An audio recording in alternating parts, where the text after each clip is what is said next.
Buenas noches, profesora. En esta oportunidad vamos a sustentar el estado de la cuestión sobre el impacto de las clases remotas en el rendimiento escolar de los alumnos en los tiempos de pandemia generados por la COVID-19 en el Perú durante el año 2020-2021.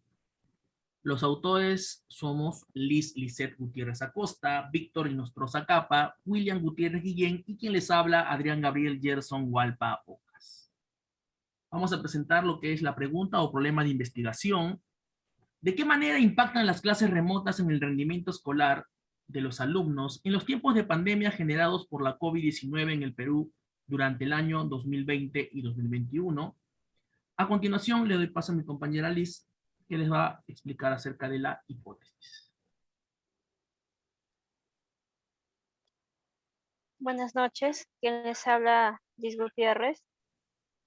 Siguiendo con la sustentación, la hipótesis general, podemos apreciar que a partir de lo trabajado en el estado de la cuestión, planteamos que el nivel de aprendizaje en las clases remotas ha tenido repercusiones en el rendimiento de los estudiantes. Asimismo, tenemos la hipótesis específica que a partir de lo trabajado en el estado de la cuestión, planteamos que ha disminuido el nivel de enseñanza y calidad en las clases remotas de los docentes, siendo perjudicados los estudiantes. Siguiente. Asimismo, el objetivo es dar a conocer las repercusiones y falencias que trajo consigo la COVID-19 en el sector educativo en el Perú. A continuación, le doy pase a mi compañero con el estado de la cuestión.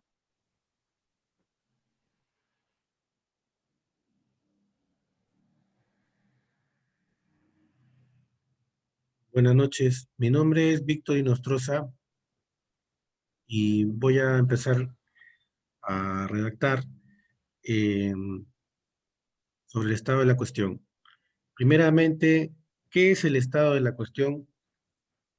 Es un documento básico que sirve como punto de partida de cualquier investigación académica y consiste en la exposición exhaustiva, organizada, sistemática de los aportes más valiosos en torno a una problemática correctamente delimitada.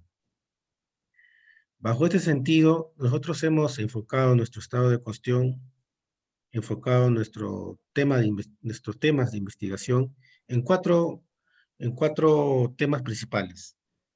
Como primero es la educación inclusiva y hemos elegido a un autor representativo que es Laderas Guaira Coaquira. Son investigadores de la Universidad San Cristóbal de Huamanga, Ayacucho.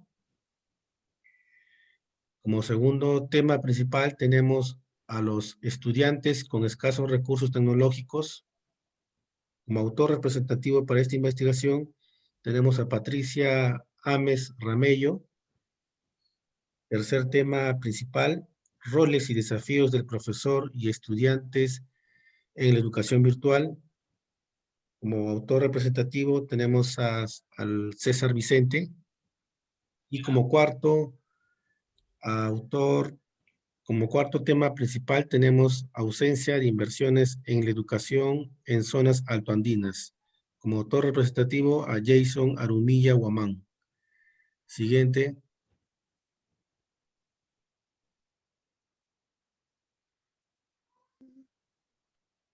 Y empezamos con la introducción. Aquí vemos de manera gráfica y representativa cómo llegamos a las clases virtuales. Primero apareció un virus en la ciudad de un mercado de Wuhan que se propagó por toda Europa y llegando al Perú por intermedio de un pasajero enfermo. Esto a su vez trajo consigo que se comenzara a expandirse el contagio masivamente y el Estado tuvo que tomar reglas y implantó la cuarentena obligatoria. Esta cuarentena trajo a su vez consecuencias. tanto en la parte social, cultural y económica. Y nuestro estado de la cuestión se refiere básicamente al impacto que han tenido las clases virtuales en la educación escolar.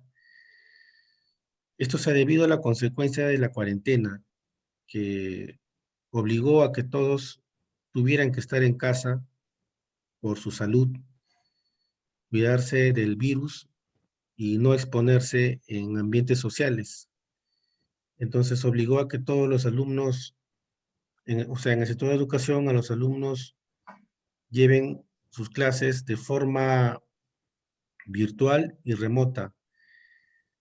Y nuestro estado de la cuestión se basa en el estudio, el impacto que ha tenido esta metodología de enseñanza que es nueva en el Perú. Siguiente. Tenemos ahora el cuerpo de la exposición. Como tema número 1, tenemos la educación inclusiva, en el cual hemos revisado 3 autores. Karina Delgado Valdivieso, Laderas Guaira Cuaquira, Cecilia Álvarez Salomón. Para el tema 2, que es estudiantes con escasos recursos tecnológicos, también hemos revisado 3 autores. Patricia Ames Ramello, Trinidad Quirós. Para el tema 3, tenemos los roles y desafíos del profesor y estudiantes en la educación virtual. También revisamos 3 autores, Lobón y Cisneros, Noelia y Susana, César y Milán. Y por último, tenemos el tema número 4, que es la ausencia de inversiones en las zonas, en la educación en zonas altoandinas. Tenemos también 3 autores, Jason Arimuya Guamán, Revista Estilos de Aprendizaje, y Geraldine Martínez García. En la metodología, nuestra metodología es cualitativa y está fundamentada en 12 fuentes revisadas.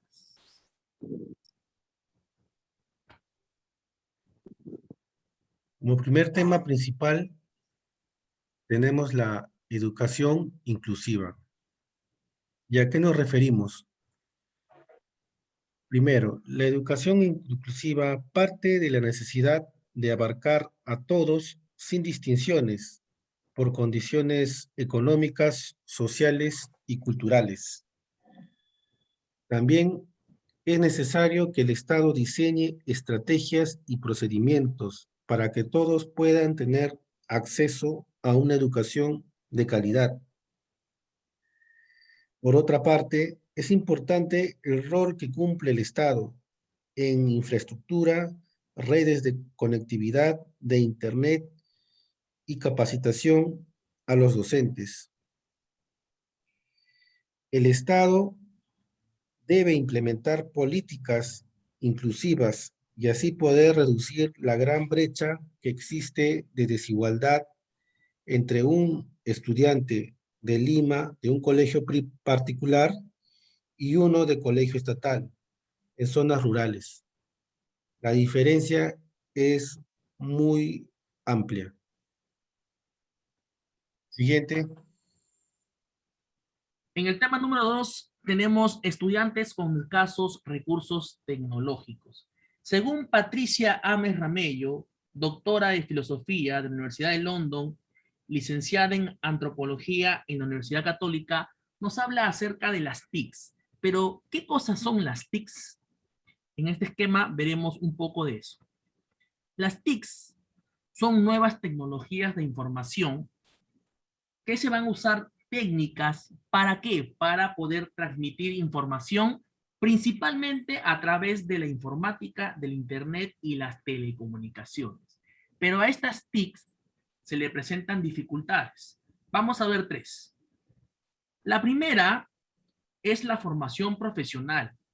Como nos hemos dado cuenta en estos tiempos de pandemia, los docentes no estaban capacitados para afrontar esta nueva metodología de enseñanza que eran las clases virtuales. Con el transcurso del tiempo han podido adaptarse a estas nuevas herramientas tecnológicas. Como segundo, tenemos lo que son las infraestructuras tecnológicas, que más que todo tiene que ver con las inversiones económicas y para los recursos tecnológicos y los espacios físicos adecuados en los centros educativos para los estudiantes y para también los docentes.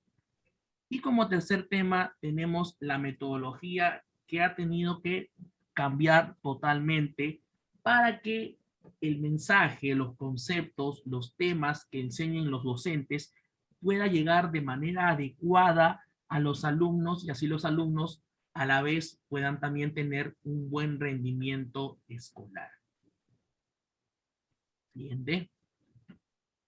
Seguimos con los estudiantes con escasos recursos tecnológicos y podemos llegar a la conclusión que durante esta pandemia de la COVID-19, algunos alumnos no han podido tener la facilidad de tener equipos tecnológicos, herramientas tecnológicos, para poder desarrollar sus clases virtuales, para poder llevar sus clases virtuales. Y esto trajo consigo que el aprendizaje y en algunos casos el rendimiento escolar haya disminuido y en casos, algunos casos también hayan perdido el año escolar.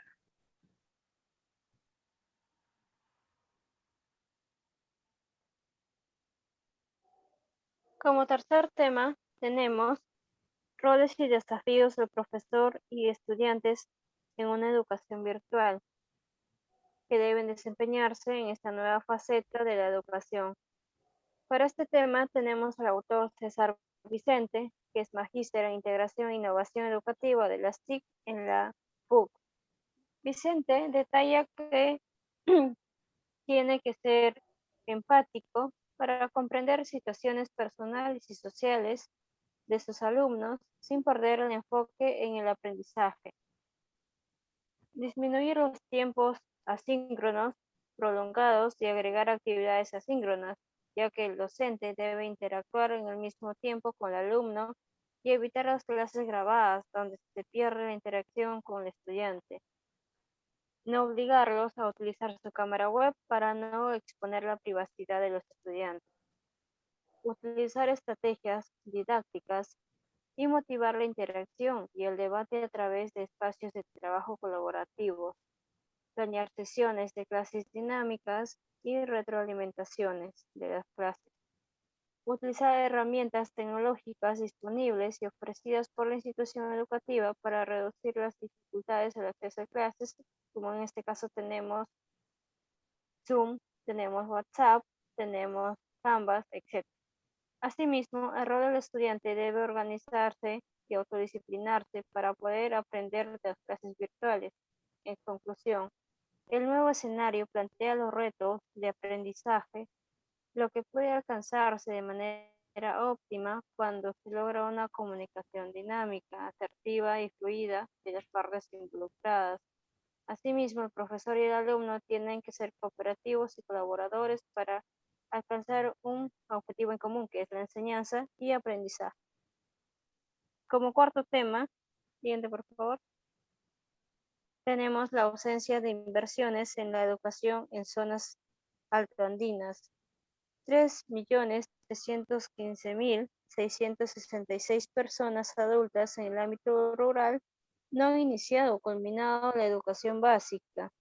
El 24% de estudiantes del nivel secundario del área rural presentan retraso y el 7.4% de estudiantes de nivel secundario del área urbana. En este caso, podemos concluir que el 87% no comprende en su totalidad la explicación de las clases impartidas por el docente por diferentes motivos. Por lo tanto, el Estado peruano debe invertir más en educación en las zonas altoandinas. Siguiente. Como parte del cierre, tenemos 3 ideas. Primero, la adaptación de los centros educativos al nuevo sistema escolar, nuevas metodologías de enseñanza, aprendizaje de las herramientas tecnológicas. como hipótesis, a partir de lo trabajado en el estado de la cuestión, planteamos que el nivel de aprendizaje en las clases remotas ha tenido repercusiones en el rendimiento de los estudiantes.